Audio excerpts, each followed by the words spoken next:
চলবে না চলবে না চলবে না এক এই কিছু দিবি একটা ই করে কি কিছু দিবি না ভাই কিছু বলবো না এখানে শ্রমিকরা সবাই মিলে আন্দোলন করতেছে। এই জায়গায় একটা গ্লোবাস ফ্যাক্টরি আছে, তো ওইখানের মানে স্টাফরা যারা আছে যারা ওয়ার্কার এগুলো দিরা মারপিট করছে, তো এইটা নিয়ে এখানে আন্দোলন করতেছে।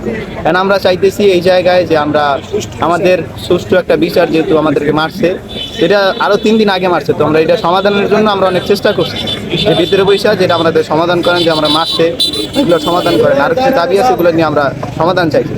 কিন্তু যারা কোনো সমাধান করে নাই, প্রথমত বলছে যে এটা মাইনে নিবে, কিন্তু যারা মানেও নাই। এখন 2 দিন হয়েছে গিয়া, মানে এখন অফিস পুরো টোটালি বন্ধ করে দিতেছে। সামনে ঈদ আইতেছে, তো আমাদের সবার একটা ইয়ে আছে, বোনাসে আছে, আবেদনের বিষয় আছে, এগুলো এরা কোনো পদক্ষেপ নেয় নাই, উল্টো আরও অফিস বন্ধ করে দিছে। তো এই ক্ষেত্রে আমরা বাদ দিয়ে আজকে রাস্তায় নামছি। আমাদের